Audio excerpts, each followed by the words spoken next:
Nossa, demais, João Pedro.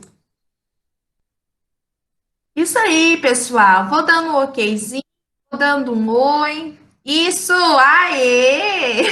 Gostei, João Pedro. Tem que continuar assim, tá bom? Vamos lá, Ana Beatriz tá aí, Ana Júlia, Arissa, dá um oizinho. Presente, tô aqui. Aê, Arissa, Beatriz, Bianca. Oi, Marcos, Caio, Fernanda. Aqui. Aê! Vamos lá, Lívia, João Pedro, Henrique. É muito Já. bonitinho, né, Marcos? Eu adoro ele. Bom dia, Yasmin, Sandriele, Pedro Paulo, Nicole. Vamos acordando? Uhul! O que a gente está estudando, turma? O que vocês estão lembrados? Vamos até dar um tempinho, uns 5 minutinhos. E aí? Mudei de lugar de novo. Aqui o Henrique disse que não gosta. Mudei, turma. Eu tô sem o meu um cantinho de gravar. Aqui eu fico dos meus livrinhos, do meu Flamingo, ó, vocês conhecem ele? E do Stitch. Aqui o Stitch, ó. Tá dando pra ver?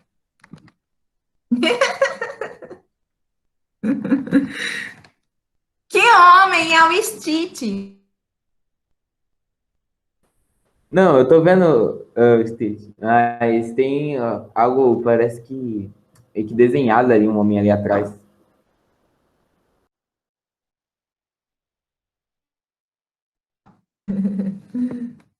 Vamos lá, 32, estamos chegando. Uhul! Vamos, gente. Bom dia.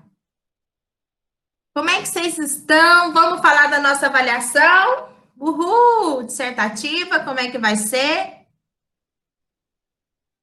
Simulado. Nossa, é verdade, né, Henrique? Tá travando?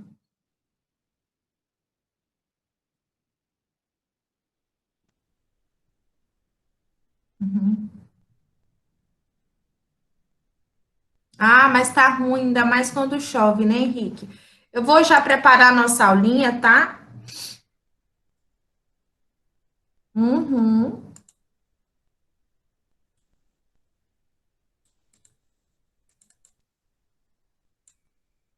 Enquanto eu tô pegando, vai chegando mais gente, 7h18. Quando der 5 minutinhos de tolerância, a gente começa, tá bom? Quem já tá com um cafezinho na mão, um leitinho, um pijaminha, uma mantinha,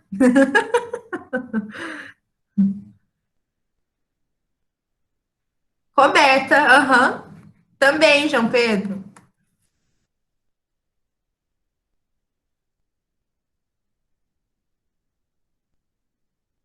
Ai, ai.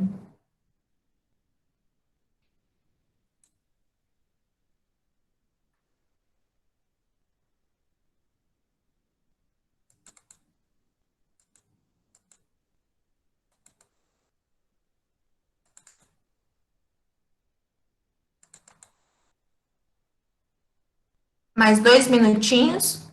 Já vamos preparar? Vamos pegar o módulo. Página. Depois, pessoal, eu vou falar do simulado, tá bem? Vamos pegar na página 546. Página 546. Ok? Pode ir lá primeiro para 550.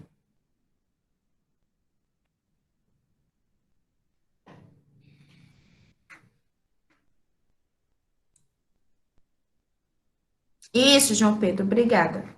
Oi, Emanuele, que bom. Você já tomou? Você sabe que primeiro eu dou aula, depois eu tomo café? Aê, pessoal, mais 41, falta mais uns 20. Ai, ai. Raiane, bem-vinda. Nicole, Milena, Matheus, Maria Eduarda, Luísa. Luísa, não tá vendo filme até de madrugada, não, né? Cauã, bem. Ô, Ingrid. Isso mesmo, Henrique. Dá um ralo na Luísa. Quem mais? Giovana França. Bom dia, Ana Lívia. Mas agora sim, vamos começar.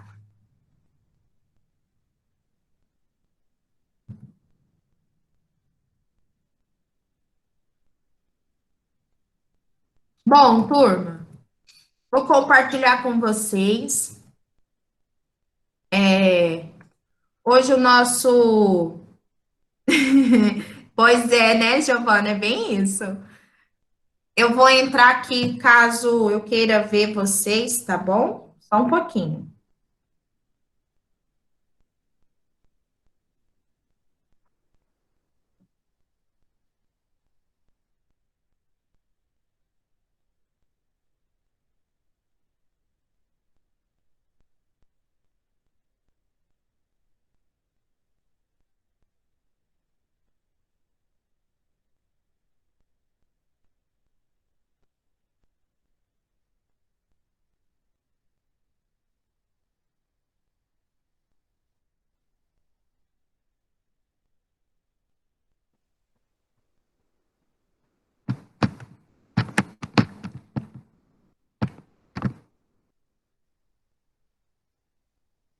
Já assim a gente começa. Bom, nós vamos, pessoal, continuar nosso estudo de impactos ambientais. Eu gostaria que vocês observassem.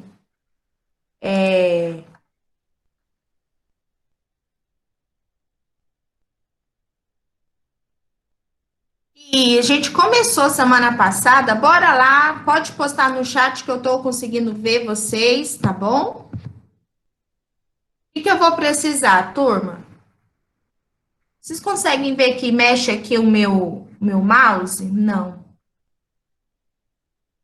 Ah, ele não dá acesso ao mouse, ó.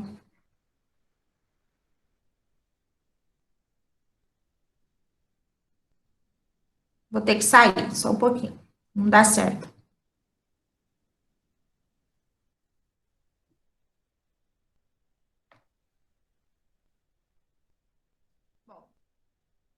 Não deu certo assim, turma. Vamos tentar de novo, tá? Ô, pessoal, ajuda aí na leitura do chat, tá bom? Quem puder. Bom, agora vai. Estão vendo a tela compartilhada? Hoje nós vamos continuar, pessoal. A gente vai ficar bastante semanas nos temas de impactos e a gente nem ainda viu todos os impactos que estão na apostila, tá? Eu estou acrescentando novos impactos para vocês terem uma noção. Vocês viram que eu coloquei lá no grupo os dois slides e eu vou colocar lá no Classroom quando eu terminar essa semana, tá bom? Hoje a gente continua falando dos impactos ambientais, estou acrescentando novos impactos que não estão na apostila e alguns já estão. E amanhã a gente finaliza todos que estão na apostila, tá bom? Para vocês não se perderem. Qual que é o problema, pessoal, dos impactos ambientais? Quando o ser humano se percebeu fora do ambiente, ele não se considera o próprio meio ambiente, daí ele acha que tem o direito de poluir, acha que tem o direito de eliminar as outras espécies. Não sei se vocês sabem, mas esse livro aqui, ó, do Homo sapiens, do Homo Deus, é um livro que fala de como o ser humano, desde a origem dele, ele vem impactando as outras espécies, por causa desse pensamento antropocêntrico que a gente tem de achar que só o ser humano é importante. Então, neste módulo, a gente está trabalhando isso. Quem lembra um pouco dos impactos que a gente viu semana passada? Vamos lá? Quem lembra? Fala para mim que eu não estou vendo vocês. O que seria? A gente falou, ó, só para lembrar, a gente falou do desmatamento, isso, falando da erosão, queimadas, falando depois desertificação, e hoje a gente vai falar um pouquinho mais grave, por exemplo, O impacto ambiental por causa de Chernobyl, por exemplo. Vocês já viram o documentário assim? Que é muito legal. Depois eu vou Acho passar que é para difícil vocês. alguém não ter visto falar de Chernobyl até Não hoje. vi. Pois é, precisa dizer, tanto que isso marcou, né? E tanto que o governo foi omisso, a gente vai falar disso também. Mas vamos continuar. O impacto da aula hoje é um impacto ambiental gravíssimo, pessoal. É um dos primeiros impactos que são causadores da extinção de algumas espécies. A gente acha que não é um problema, assim, que é considerável, mas olha que BO, que são as espécies exóticas invasoras. Mas aí a gente tem que definir o que é uma espécie exótica invasora. Quando a gente, às vezes, você está passeando e vendo um petzinho, fala assim, vende-se espécies exóticas. O que a gente acha? A gente acha que é um bichinho diferente, né? Que é uma calopsita, que é um porquinho da Índia, que é um bichinho diferente. Acha que diferente é o mesmo que exótico. Pessoal, mas não é isso. Espécie exótica é uma espécie que saiu do seu ambiente natural, do seu ambiente nativo e foi introduzida em um novo habitat.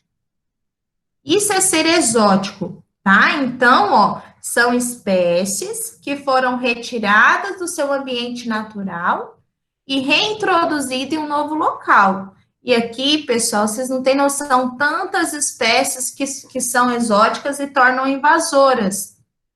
E aí depois vocês vão ver que tem um BO. Lembra lá das relações ecológicas? Quando você vai ocupar um novo ambiente, você tem a interação dos mesmos nichos, o que pode acontecer? Pode ter competição, pode ter predação, né? Continuando, então, novamente, espécie exótica não é uma espécie bonitinha, ai, fofinha, não. Espécie exótica é uma espécie que foi retirada do seu ambiente natural. E aqui nós temos muitos exemplos. Vou dar o exemplo do búfalo, que é nativo da África. Sabe onde tem muito búfalo, gente? No Mato Grosso. Sabe o que esse búfalo faz? Ele destrói o solo. Porque lá no Mato Grosso ele compacta, ele começa a andar muito, tem bastante búfalo, eles compactam o solo. Quando a chuva vem, a água não infiltra. Então a gente tem graves problemas de erosão por causa do búfalo, certo? Os pombos é um outro BOzinho, né? Não vou falar que você tem que matar pombo, mas o pombo ele é uma praga. Ele se reproduziu demais. O pombo também, ele veio também com aquela ideia de pombo correio e tal, e ele não é nativo daqui, certo? E ele está aqui já causando, às vezes, muitos problemas nas casas, problema em aeroportos, né? E o mexilhão dourado, vocês estão conseguindo ver que isso aqui, ó, são moluscos, ó? São bivalves. Esse mexilhão dourado, vamos falar dele bem específico, porque tem um monte de questões que fala só do mexilhão dourado. O que todas essas espécies têm em comum? O fato delas serem retiradas do seu ambiente natural. E aí vocês têm que... Professora, Pode falar, Henrique. a Sabrina perguntou de onde que os pombos vieram, se eles são exóticos. Ah, legal. Se eu não me engano, Sabrina, é da América do Norte. Ou é América do Norte, Estados Unidos, ou veio da Europa, um dos dois, tá? Eu não tenho a certeza certinha, tá? Depois eu vou até para pesquisar. Tem até a história do pombo, que fala que ele veio com um negocinho para dar recadinho, bem legal. Mas eu vou confirmar. Fala para ela aí no chat, Henrique. Certinho? Bom, vamos continuar. Aí, qual que é o problema, Ju? Qual que é a consequência dessa nova espécie estar introduzida nesse novo habitat? O problema, turma, é que ela pode crescer, não vai ter fator limitante para ela, e ela vai acabar tornando-se uma praga. Daí ela reproduz e vai fazer o quê? Competir com as espécies nativas. Então, é diferente, ó. A espécie nativa é aquela que reside no seu local. A espécie exótica é a que chegou. Essa espécie, ela vai começar a fazer o quê? Ela vai competir com a espécie nativa. E é onde você tem a causa das extinções. E grave, turma, o número de biodiversidade reduz bastante. Vamos ver agora por que torna praga, Ju? O que faz essa espécie exótica reproduzir tanto? O que acontece? Então, nós temos, primeiro, tem um ciclo reprodutivo muito rápido, geralmente, né? Igual acontece dos moluscos, o pombo, não no caso do búfalo, mas a grande maioria tem um ciclo reprodutivo muito rápido.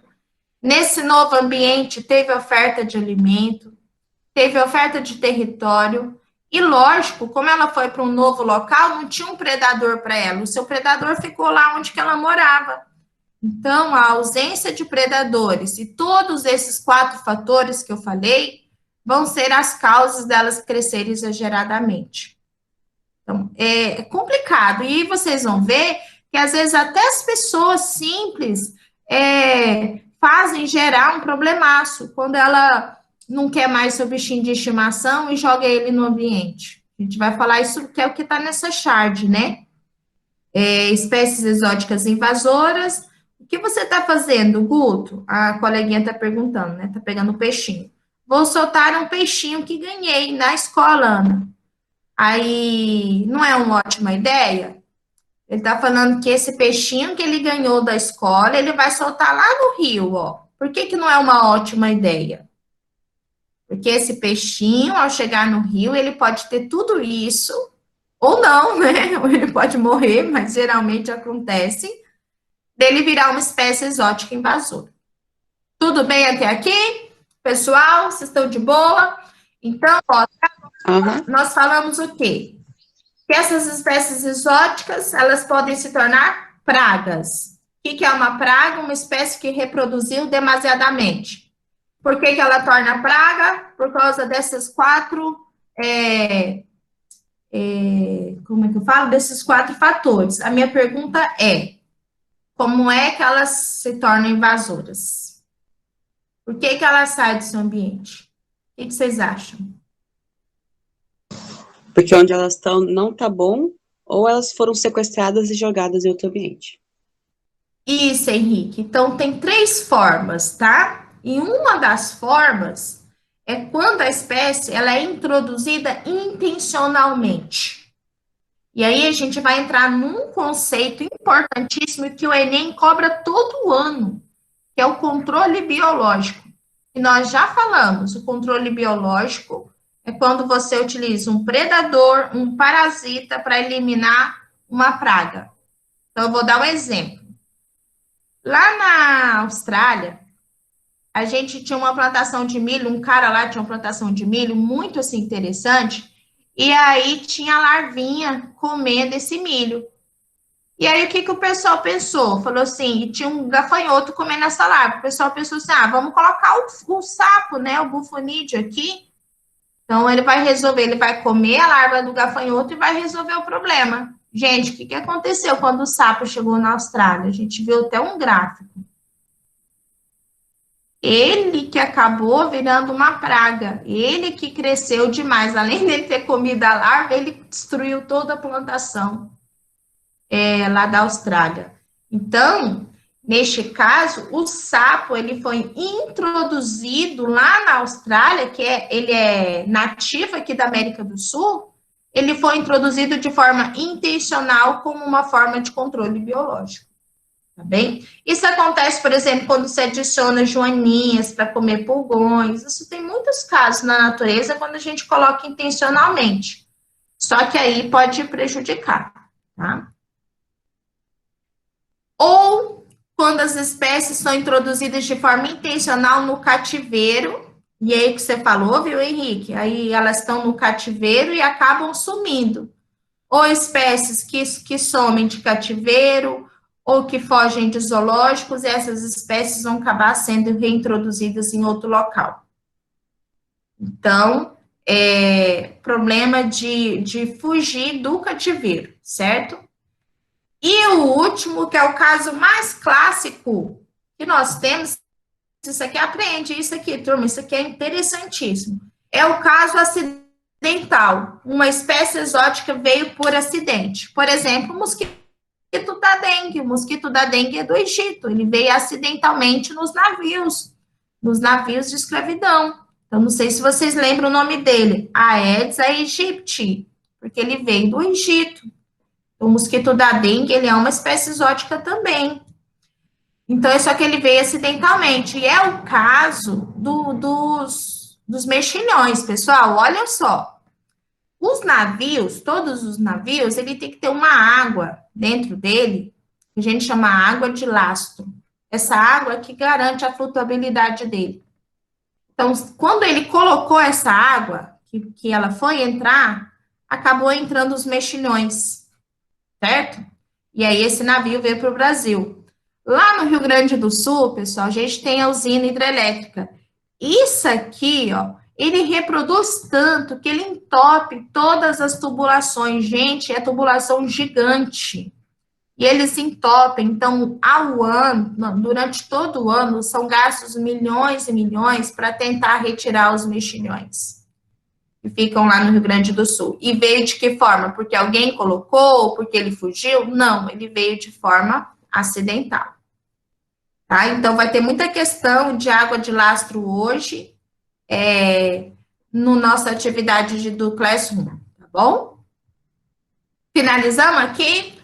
Dúvidas sobre espécies exóticas? De boa? Vamos continuar. Vamos falar agora de um outro BO, que é o derramamento de petróleo. No derramamento de petróleo, pessoal, aí a gente tem um problemaço, porque você tem impactos a curto prazo, a médio prazo e impactos a longo prazo, já que esse petróleo ele não é biodegradável, ele vai acumular no corpo do ser vivo, que a gente já estudou, bioacumulação, né? Quando você tem um elemento que ele não vai ser decomposto, ele tende a acumular. E aí a gente vai ter os BOzinhos. Pergunto, primeiro ano, por que tem derramamento de petróleo? O que acontece?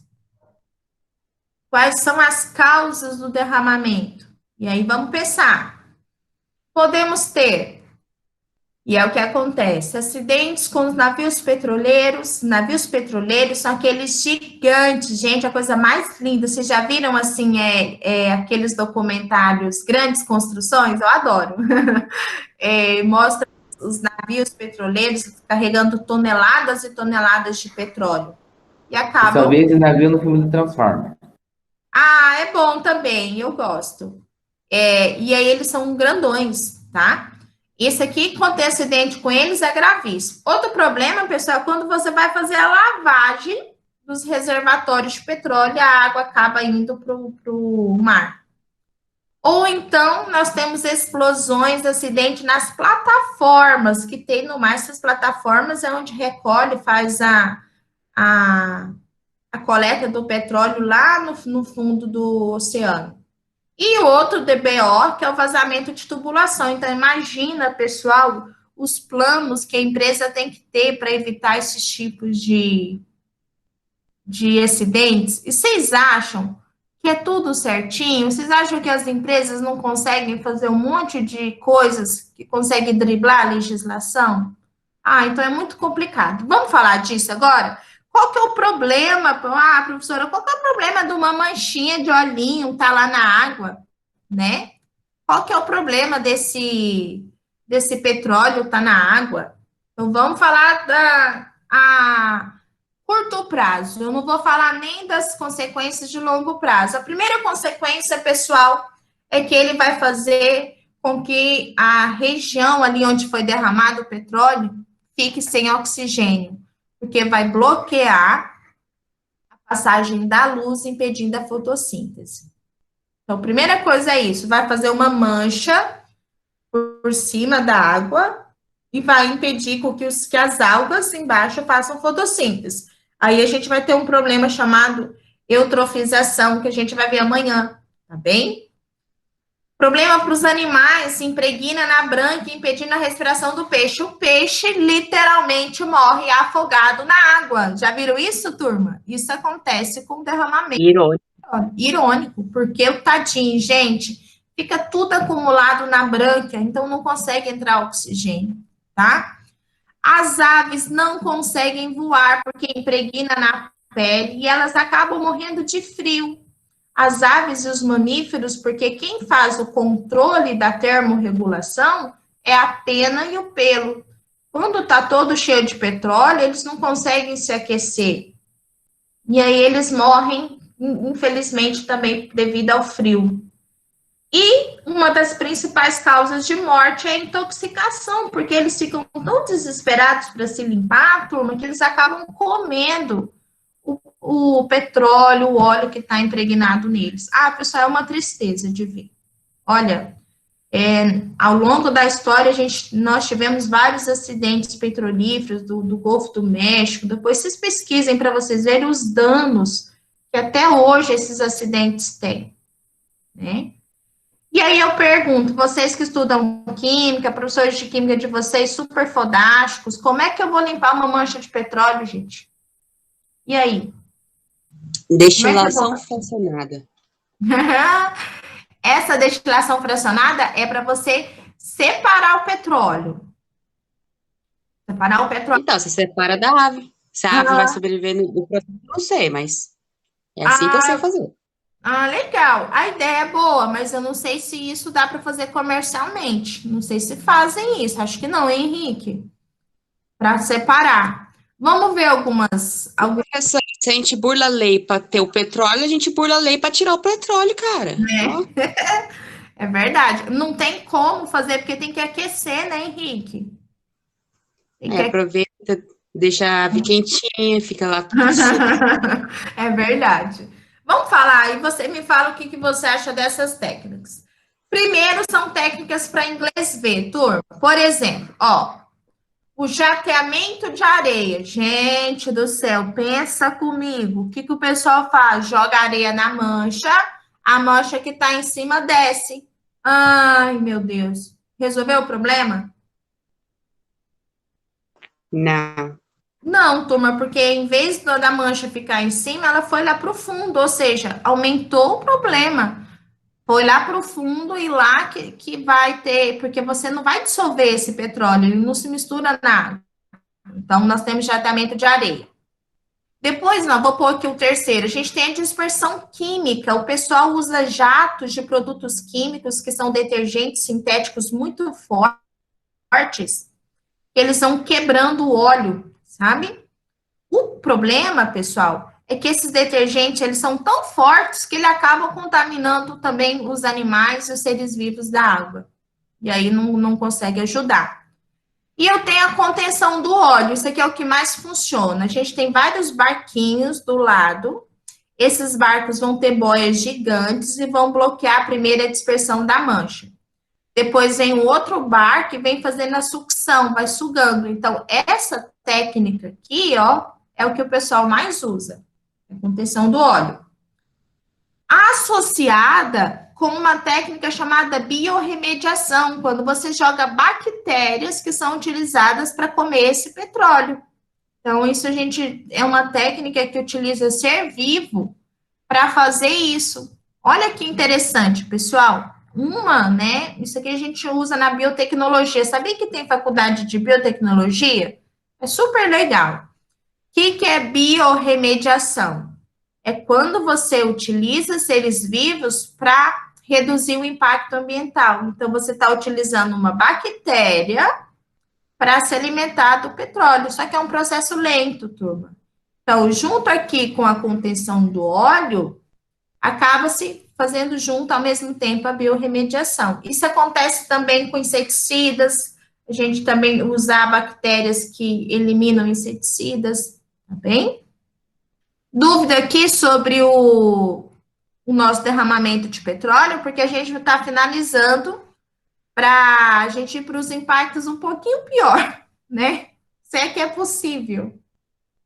Então, o que a gente falou nessa aula de hoje? Falamos das espécies exóticas, pessoal, tá bem resumidinho, vou deixar no Classroom e a tarefa de hoje vai ser sobre o slide, tá bem? Certinho? Então, nós vimos espécies exóticas, derramamento de petróleo, e agora a poluição por elementos radioativos. Oh, meu Deus, gente, vamos estudar, né, para não fazer o que o povo fez no passado?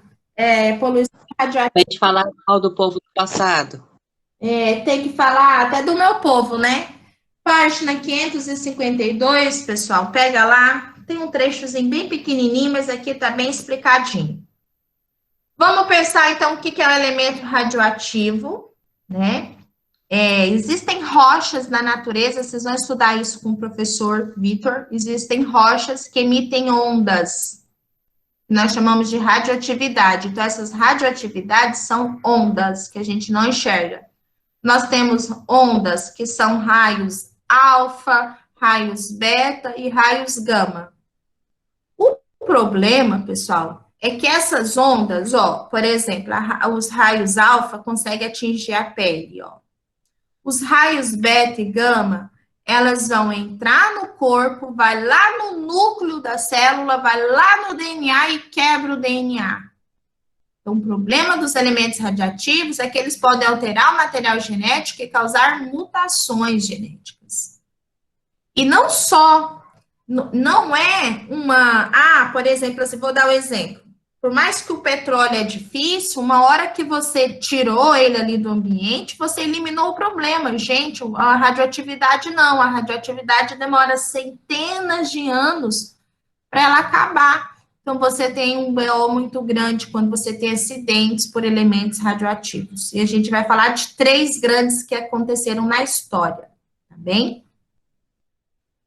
Vamos começar a falar primeiro, isso eu vou tentar mostrar por data, tá? Eu acho que aqui, foi em 1987, ou 86, isso, 86. Lá na União Soviética, a antiga União Soviética, que hoje é a Rússia, nós tínhamos lá em Pripyat a usina de Chernobyl, e estava bem naquela questão da Guerra Fria, que a União Soviética queria produzir bastante e tal. E aí, pessoal, a gente teve o acidente da usina, porque quem sabe por que teve o acidente? Alguém conseguiria explicar? Os caras não sabem trabalhar. Foi mais ou menos isso, Henrique. Lá 2 horas da manhã, e a gente tem um documentário chamado Meia-Noite, 0 horas.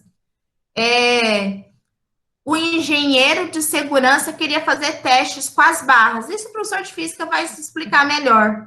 Mas num destes testes, ele aumentou muito a temperatura, pessoal. E o reator 4 não aguentou e explodiu. O problema, pessoal, é que nessa explosão, as primeiras pessoas que tiveram de conter essa radioatividade já morreram assim, já imediatamente. Até que essa radioatividade ficou aqui, que a gente chama de pé de elefante. Pessoal, foi o maior BO da história, porque quase que a radioatividade atinge a Europa inteira, porque a União Soviética começou a esconder que estava tendo problema, até que não conseguiram mais. Hoje, lá em Pripyat, que é onde está essa usina, lá é uma cidade fantasma, olha só como é que ela é. E dentro aqui, para conter lembra que eu falei, a radioatividade não acaba? Para conter essa radioatividade, tem que ter o sarcófago. O que é o sarcófago? Uma cápsula gigante que teve que ser trocada agora em 2020. Essa aqui é uma recente, Esse sarcófago, ele fecha todinho a parte da usina. É a última imagem? Fala de novo, Henrique. É a imagem de baixo? É a imagem de baixo, essa aqui, o sarcófago. Tá. Não tá mostrando, né? Vê se a minha setinha tá virando, Henrique. Não, né? Não. Oh, Deus, como é que vocês veem, né?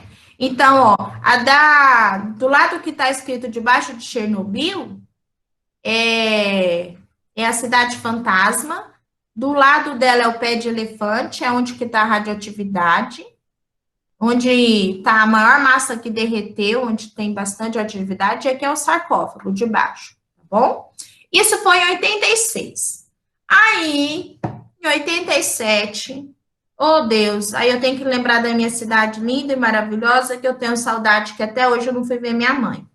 Turma, uma clínica de radioatividade, uma clínica dessas de tirar raio-x, desativou. E a pessoa bendita jogou o aparelho de fazer o raio-x no lixão. E esse aparelho continha o césio-137. Gente, não se descarta lixo radioativo em lixão. A gente vai falar disso depois. Só que aí, o pai do Leite das Neves, que trabalhava no lixão, viu uma cápsulazinha meio brilhosa, meio verdinha, e levou para casa. Gente, a primeira coisa que ele fez foi passar na filhinha. Leite das Neves, que morreu já nos primeiros dias. Então, o que aconteceu? Gente, foi um caos. As pessoas iam para o Serra Dourada, que é um estádio que tem lá, e passava por esse aparelhinho que está embaixo. Esse aparelhinho, ele detectava o nível de radioatividade. Até hoje, as pessoas sofrem com mutações, com aumento de câncer, com a indenização que às vezes chegou em menor quantidade.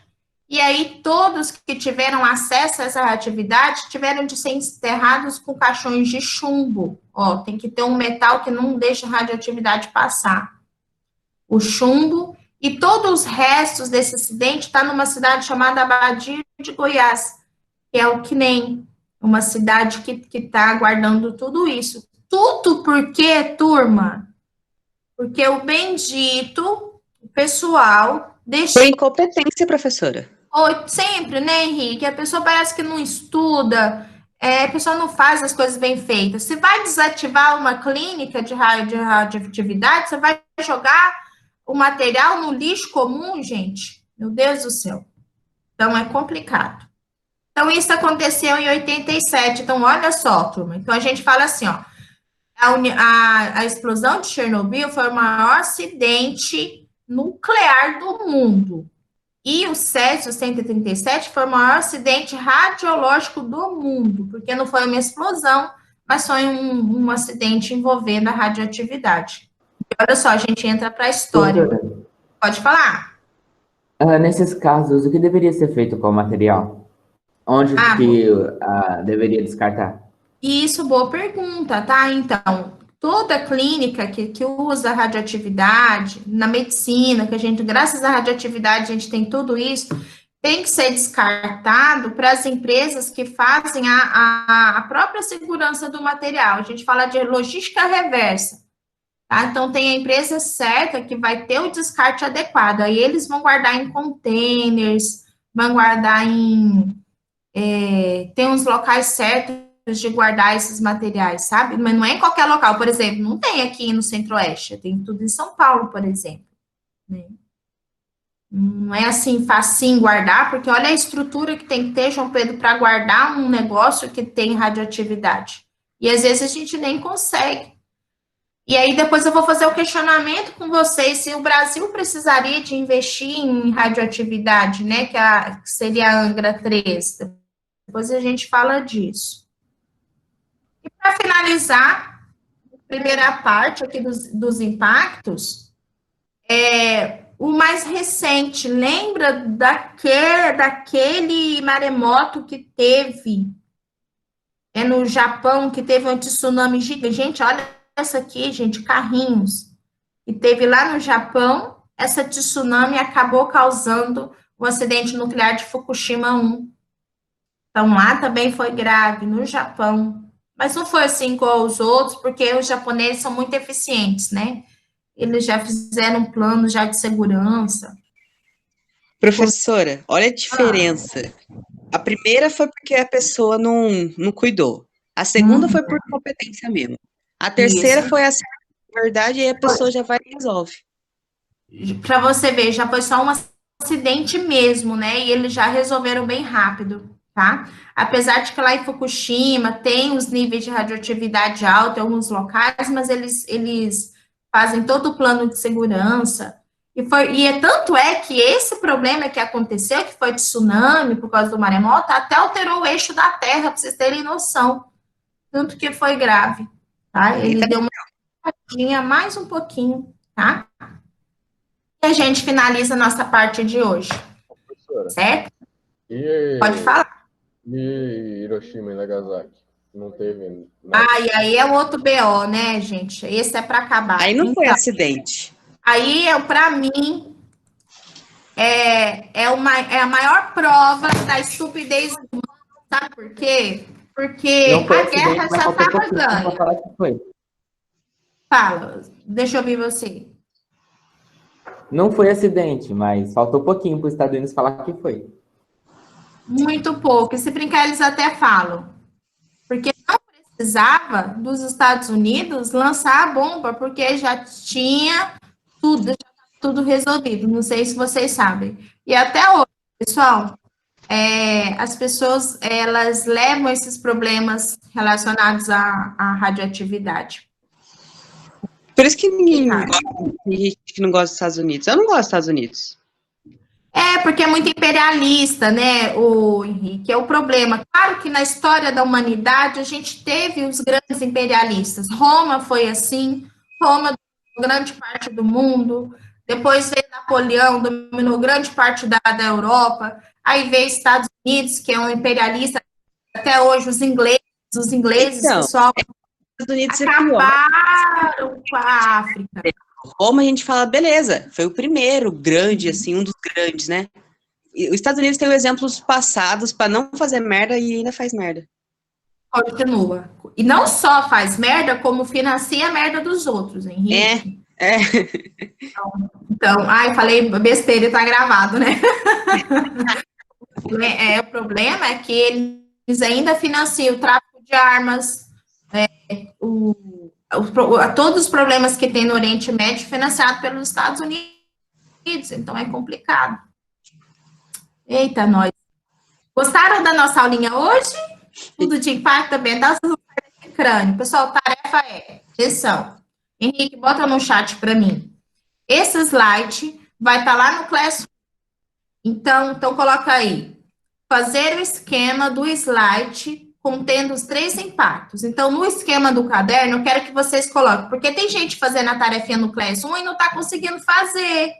Eu vi que perguntaram sobre a desertificação no grupo e estava tudo no slide, tá? Então, fazer o esquema do slide contendo os 3 impactos. Perfeito, Henrique. Bota no 2 pontinhos aí os 3 impactos para mim. Tipo mapa mental, Emanuele. Contendo as palavras-chave, por exemplo, as causas, as consequências, os problemas. No caderno, Danilo.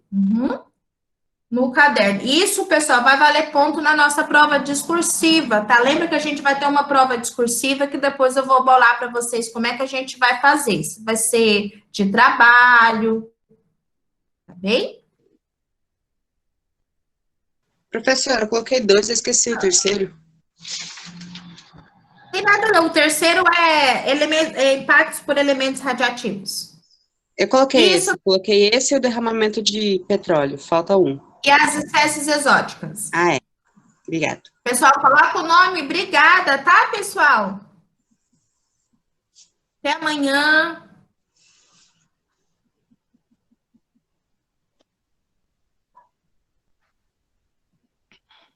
Obrigada, Henrique.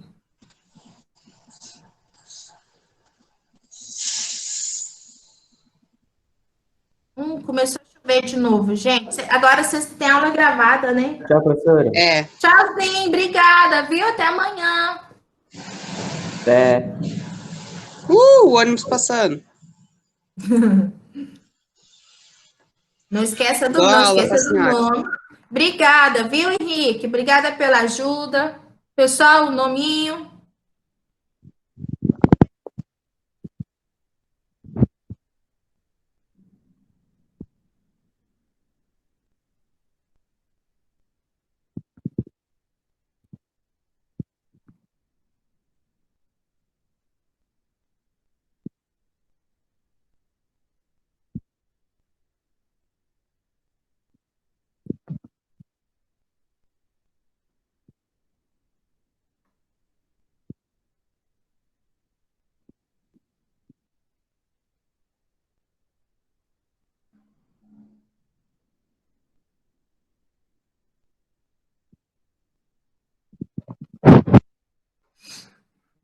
Vamos lá?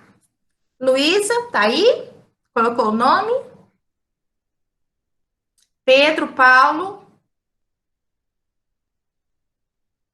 Ana Beatriz, Opa, professora. vamos lá, Professora. tudo bom, Pedro? Tudo. Foi mal, Tá bom? foi mal, professora. Esqueci de botar o nome.